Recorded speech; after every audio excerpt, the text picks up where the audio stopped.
नमस्कार भैया बहनों, मेरा नाम रामराज मीना है। हम आज से ही एक नया चैनल स्टार्ट कर रहे हैं, उसमें आपका हार्दिक स्वागत। आज अपन 10वीं कक्षा के बारे में अध्ययन करेंगे। उसमें आपको कुछ चैप्टर है जो हार्ड लगते होंगे। उनमें जैसे प्रमेय वाले जो क्वेश्चन हैं वो सबसे हार्ड लगते होंगे। उनको आपको रटना नहीं है, उनको आपको समझ के हल करना है। देखो कई बच्चे जो उनसे डरते हैं, लेकिन आप इस वीडियो को देखेंगे तो आपको लगेगा कि हम सब कुछ कर सकते हैं। तो आज अपन समरूपता जो चैप्टर नंबर 11 है 10वीं कक्षा में, उसके बारे में अध्ययन करेंगे। उसकी कुछ मोस्ट इम्पोर्टेंट जो प्रमेय थ्योरम है वो अपन पढ़ेंगे। चैप्टर नंबर 11 अपने माध्यमिक सा बोर्ड में 13 नंबर का दे रखा है, और वो 13 नंबर के इस प्रकार आएंगे क्वेश्चन कि 4 नंबर के 3 क्वेश्चन आएंगे और एक आएगा 1 नंबर का जो MCQ, इसका मतलब मल्टीपल चॉइस क्वेश्चन आएंगे, विकल्प वाले क्वेश्चन। तो उनका आप धैर्य से उत्तर दे सकेंगे इस चैनल को देखने के बाद। तो आज अपन समरूपता पर आधारित अनुप्रयोग कहने का मतलब पाइथागोरस प्रमेय समरूपता के बारे में अपन अध्ययन करेंगे। तो इधर ध्यान से देखिए आप, और मेरे साथ देखने के साथ साथ नोट भी करते रहिए। कथन, प्रत्येक प्रमेय को हल करते समय आपको कथन के सहित लिखना है, कथन सहित लिखना है। कथन लिख के ही आपको आंसर लिखना है उसका, तब जाके आपको पूरे नंबर मिलेंगे। और उनमें चिन्हों का भी ध्यान रखना है। तो देखो आज प्रमेय पढ़ रहे हैं अपन कि एक कथन है इसका, एक समकोण त्रिभुज, एक समकोण त्रिभुज में कर्ण, एक समकोण त्रिभुज में कर्ण का वर्ग शेष भुजाओं के वर्गों के योग के बराबर होता है। देखो कथन एक बार वापस रिपीट कर रहा हूं मैं कि एक समकोण त्रिभुज में कर्ण का वर्ग शेष 2 भुजाओं के वर्गों के योग के बराबर होता है। कहने का मतलब है कि पाइथागोरस प्रमेय आपने 6वीं 7वीं 8वीं कक्षा में सीखी होगी। कर्ण स्क्वायर बराबर आधा स्क्वायर प्लस लंब स्क्वायर, इसको अपन सिद्ध करेंगे। उसमें ऐसे ज्ञात किया था कि हाँ ये रटना अपने वहां कर्ण स्क्वायर बराबर आधा स्क्वायर प्लस लंब स्क्वायर, लेकिन इसमें रटना नहीं, इसको सिद्ध करेंगे अपन कि किस प्रकार कर्ण स्क्वायर बराबर आधा स्क्वायर प्लस लंब स्क्वायर आया है। तो देखिए आप, एक समकोण त्रिभुज का जिसमें चित्र बनाना इंपॉर्टेंट है सबसे ज्यादा, कि चित्र अगर आपको बनाना आ गया तो प्रमेय आपकी हल होगी। अगर चित्र बनाना नहीं आया तो प्रमेय आपका अधूरी। तो आपको चित्र बनाना सीखेंगे। देखो चित्र कैसे बनाएंगे, एक समकोण त्रिभुज, इसका मतलब एक समकोण त्रिभुज बना लिया मैंने जिसमें एक कोण 90 डिग्री का है। कर्ण का वर्ग, इसमें देखो एक कर्ण है, ये वाली कर्ण है, और वर्ग शेष, अब 2 भुजा बची है। त्रिभुज में 3 भुजा है, एक तो कर्ण बोल दी, शेष भुजाओं के वर्गों के योग के बराबर। इसका मतलब शेष भुजा क्या हो गई, एक AB जो इसका लंब है, और BC जो इसका आधार है, जिसको अपन बेस बोल सकते हैं। अब इधर देखिए आप, सबसे बड़ा कोण, इसमें सबसे बड़ा कोण है 90 डिग्री। इस त्रिभुज समकोण त्रिभुज में सबसे बड़ा कोण क्या है, 90 डिग्री। इसका मतलब इसके सामने का जो कोण, सामने की जो भुजा होगी ना, वो सबसे बड़ी होगी। और आप लोगों को सबको पता है कि जो सबसे बड़ी भुजा होती है वो ही कर्ण होती है, क्योंकि त्रिभुज में सबसे बड़ी भुजा होती है क्या, कर्ण। तो ये कर्ण इसलिए हुई, और ये इसका लंब है, ये आधार है। आधार तो अपन आसन भुजा भी बोलते हैं, आसन भुजा क्या बोलते हैं, आसन भुजा। और लंब होती है लंब, उसको और सम्मुख भुजा भी बोलते हैं, क्या बोलते हैं, सम्मुख भुजा। ये आपके पास डायग्राम बना लिया, और इस डायग्राम में इस कथन के अनुसार अगर किसी की जरूरत पड़ी तो और बनाएंगे कोई इस डायग्राम। आपके पास भी ये देख के चलिए कि ABC डायग्राम है और B आपके पास 90 डिग्री का कोण है, B आपके पास 90 डिग्री का कोण है। तो देखो इसके बाद में आप, मैं क्या लिख रहा हूँ प्रश्न में, सबसे पहले आपको स्टेप वाइज पढ़ना। पहले लिखेंगे दिया हुआ, फिर उसके बाद में लिखेंगे आप सिद्ध करना, फिर उसके बाद में लिखेंगे रचना, फिर उसके बाद में लिखेंगे उत्पत्ति। तो देखो दिया हुआ और सिद्ध करना, रचना और उत्पत्ति, ये 4 पॉइंट है आपको महत्वपूर्ण है जो आपको लिखने हैं उसमें प्रमेय। तो दिया हुआ में क्या लिखते हैं, प्रमेय के अनुसार लिखते हैं। जो प्रमेय में दिया हुआ वो तो लिखेंगे। देखो दिया हुआ क्या है, आपके पास ABC त्रिभुज है, ABC त्रिभुज है, उसमें B कोण कितना है, 90 डिग्री है। कितना है, 90 डिग्री, 90 डिग्री। एक त्रिभुज ABC में, एक त्रिभुज ABC में 90 डिग्री कोण, जिसमें कोण क्या है, त्रिभुज ABC में 90 डिग्री है, एक कोण है जो क्या है 90 डिग्री। अब आपको सिद्ध क्या करेंगे, सिद्ध क्या करेंगे अपन कि कर्ण स्क्वायर बराबर आधा स्क्वायर प्लस लंब स्क्वायर। अब मैं इसको देखो चित्र के अनुसार जो नाम दिए, रेखांकित किया, उसके अनुसार लिखूंगा मैं। देखो कर्ण क्या है इसकी, AC स्क्वायर, और लंब क्या है इसका AB, और आधार क्या है इसका BC। लिखा मैंने कर्ण स्क्वायर बराबर लंब स्क्वायर प्लस आधा स्क्वायर। कर्ण क्या लिखी मैंने, AC, और लंब क्या लिख दिया, ABC ए बी और आधार क्या लिखा बी सी। इनको आपको सिद्ध करना है, वर्ग सिद्ध करना है। तो रचना, अब रचना इसमें इसको सिद्ध करने के लिए किसकी आवश्यकता पड़ी है बड़े? इस त्रिभुज में रचना करनी, क्योंकि रचना समरूपता बनाएंगे उसको तभी तो उसकी रचना कर पाएंगे, पर तभी तो उसको सिद्ध कर पाएंगे कि ये समरूपता है, ये इसके बराबर है, ये कर्ण स्क्वायर बराबर आधा स्क्वायर प्लस लंब स्क्वायर इसके प्रकार बराबर है। तो वो सिद्ध करने के लिए अपन ने रचना करेंगे। रचना क्या करेंगे? बी का समद्विभाजन किया है, बी का समद्विभाजन किया और जो बिंदु समद्विभाजन किया और AC को जहां कटा उस बिंदु को नाम दिया मैंने D, और वो हमेशा 90 डिग्री का है। वो हमेशा जो भी बनेगा कोण वहां 90 डिग्री का बनेगा, यहाँ भी 90 डिग्री बनेगा और यहाँ भी 90 डिग्री बनेगा। इसका मतलब मैं ऐसे भी बोल सकता हूँ कि जो PD लंब है ना, PD, ये PD लंब है किसमें? AC पर। इस प्रकार लिखेंगे। तो मैंने देखो, मैं चित्र में मैंने बना दिया। अब किस प्रकार लिखा गणितीय भाषा में इसको कैसे लिखा मैंने? BD लंब है AC पर, तो BD लंब है AC पर, ये रचना की है। ये रचना करने के बाद में आपको ये पता चल गया कि आपके पास एक त्रिभुज ये हो गया, एक त्रिभुज ये हो गया और एक त्रिभुज ABC हो गया। एक तो ये त्रिभुज हो गया, एक दो त्रिभुज और एक ABC त्रिभुज हो गया। इन त्रिभुजों की सहायता से अपन इसको पाइथागोरस प्रमेय को हल करेंगे। तो देखिए इधर आप उपपत्ति, जो इसका मेन पॉइंट होता है उपपत्ति, इसमें सिद्ध क्या करना, सिद्ध किस प्रकार करना, वो चीज है। देखो सिद्ध उपपत्ति में देखो, उपपत्ति आपके पास दो त्रिभुज है। अब मैं कहूंगा कि इस प्रकार तो हल नहीं होगी, आप कंफ्यूज हो जाएंगे। आपको इनके दो पार्ट कर देंगे, इस चित्र के दो पार्ट। अब चित्र को दो पार्ट कैसे करेंगे? देखो, तो मैंने देखो पार्ट 1 और पार्ट 2 बनाया। पार्ट 1 पार्ट 2 इसलिए बनाया क्योंकि आपको समझने में बिल्कुल ही आसानी रहेगी, सुविधाजनक रहेगी। अब देखो ABC एक त्रिभुज नहीं हो गया, देखना आप इधर से A B और C, ABC त्रिभुज ये बना लिया मैंने ABC, और B 90 डिग्री, B 90 डिग्री। अब आपके पास दूसरा त्रिभुज क्या ले रहे हैं अपन? ABC और त्रिभुज ADB में, D और B में ये कितने डिग्री का कोण आ रहा है? 90 डिग्री। इसका मतलब इसको ऐसे घुमा के बना लिया। अपन कागज की आकृति को काट के भी बना सकते हैं, तो मैंने घुमा के बना लिया। अब देखो ये मैंने बनाया, देखो इसको घुमा दिया, ऐसे A आ गया और D क्या आ गया? समकोण आ गया और B है। तो इसका मतलब ये हो गया, ये कितने डिग्री कोण हो गया? 90 डिग्री का। दोनों में 90 डिग्री कोण हो गए। और ये इसको, इस चित्र को खोल दिया, ये आकृति बन गई। ये चित्र आकृति इसी प्रकार एक दूसरी और आकृति बनेगी। अब उसको आकृति आगे देखेंगे अपन, लेकिन ये आकृति किस प्रकार लिखा जो देखेंगे हम। ABC त्रिभुज और ADB त्रिभुज में आपके इस दोनों को समानता करेंगे, इन दोनों में तुलना करेंगे। इनमें तुलना करेंगे तो क्या करेंगे? देखो ABC, इसका मतलब B कोण कितना है? 90 डिग्री। ABC इसके बराबर कौन सा कोण है? देखो ABC इसके बराबर कौन सा कोण है? ADB।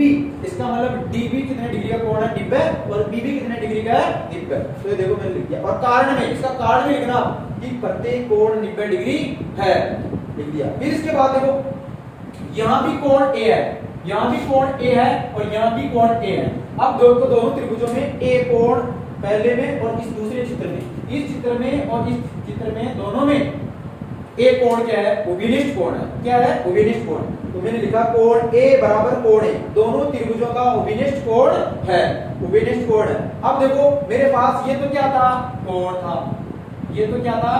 कोण। और ये भी क्या गया? कोण। इसका मतलब क्या हो गया?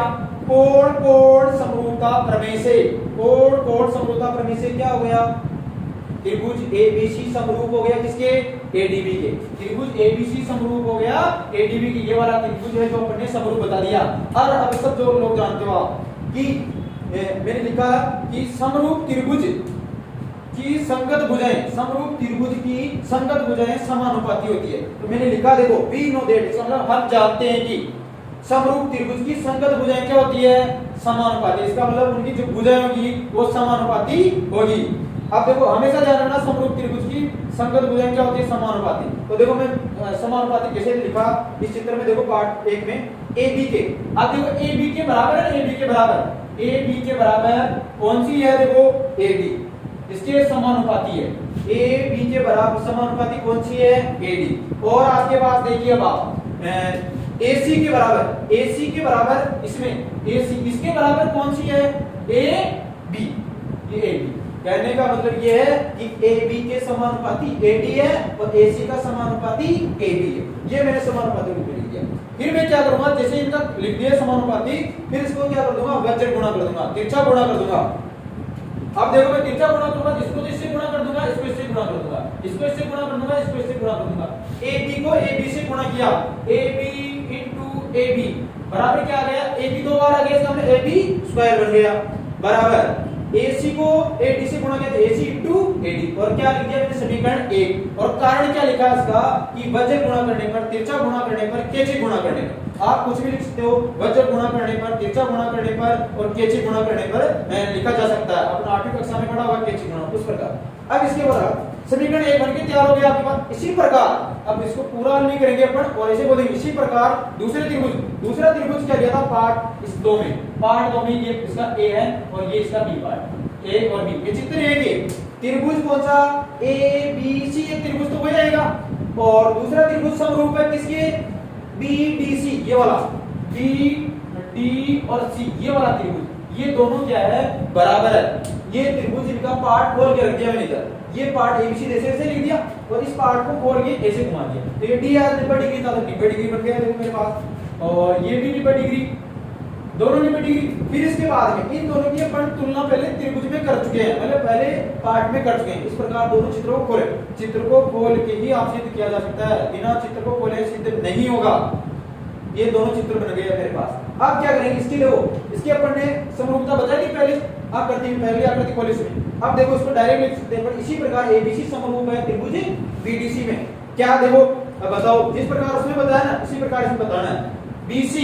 BC के अनुपात में क्या लिख सकते हैं अपन BC के अनुपात में DC, और इसके बाद देखो BC बटे DC हो गया, और क्या लिख सकते हैं AC, इसके बराबर में कौन सी भुजा BC, आप लिख दिए AC और BC।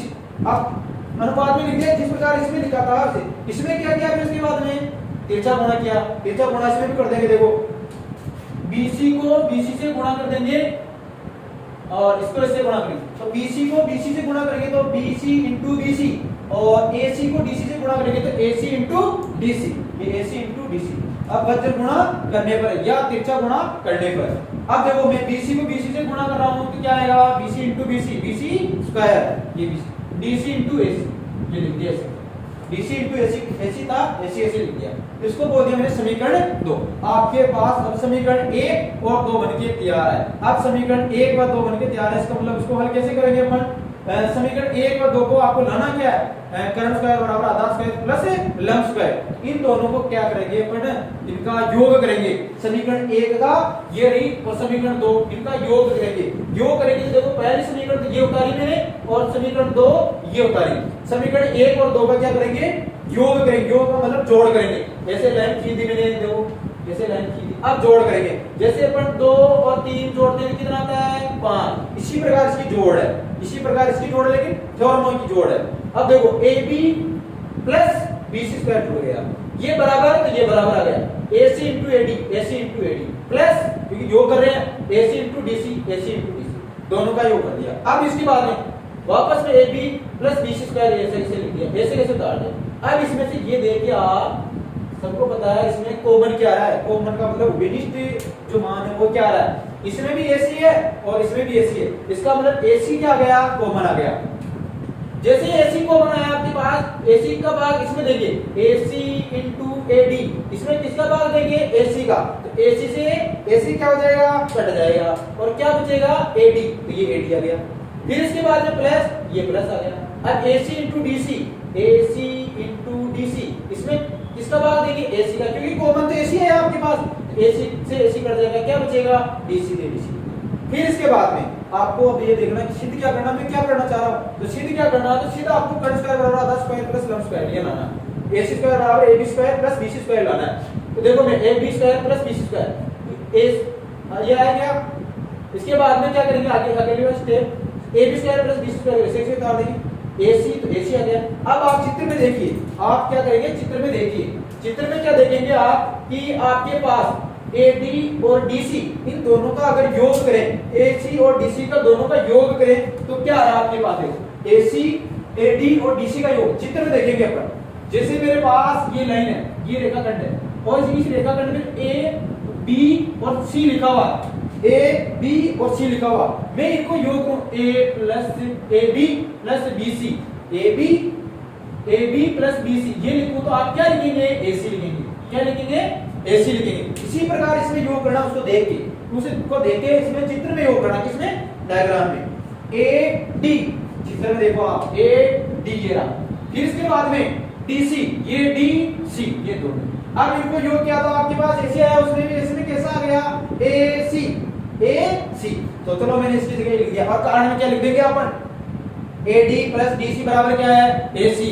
किसके अनुसार, उस डायग्राम के अनुसार, डायग्राम में था वैसे वैसे मैंने लिख दिया, A B square B square A C, और यहाँ पर क्या हो गया, इसकी जगह ए सी हो गया, कारण भी लिख दिया। फिर इसके बाद में A B square B C square बराबर ए सी को ए सी से गुणा करेंगे तो क्या आ जाएगा, ए सी स्क्वायर। इसके बाद में आप ये देखेंगे कि ये जो आपके पास पाइथागोरस प्रमेय आई है, जो ये है नहीं है, तो देख लिया मैंने, ए सी स्क्वायर मिल गया, वहां बी सी स्क्वायर मिल गया, बी सी ए सी स्क्वायर मिल गया। इसका मतलब कर्ण स्क्वायर, लंब स्क्वायर और आधार स्क्वायर आपके पास आ गया। इसका मतलब ये सिद्ध हो गया। तो अपन लिखेंगे इंग्लिश में लिखेंगे तो hence proved, H E N C P R O D लिखेंगे और हिंदी सिद्ध लिखेंगे। फिर उसके नीचे से दो लाइन करेंगे और इस प्रकार अपन इन्वर्टेड कोमा का उपयोग करेंगे और इस प्रकार आपकी इसकी एक हिस्ट्री 2 मिनट सुन लीजिए आप, जो मैं तुरंत बताता हूं कि आपके पास कोई एक त्रिभुज है, समकोण त्रिभुज, उसमें कर्ण एक भुजा है, उन दो भुजाओं की योग, वर्गों के योग के बराबर होती है। इसका मतलब कर्ण स्क्वायर बराबर आधा स्क्वायर प्लस लंब स्क्वायर।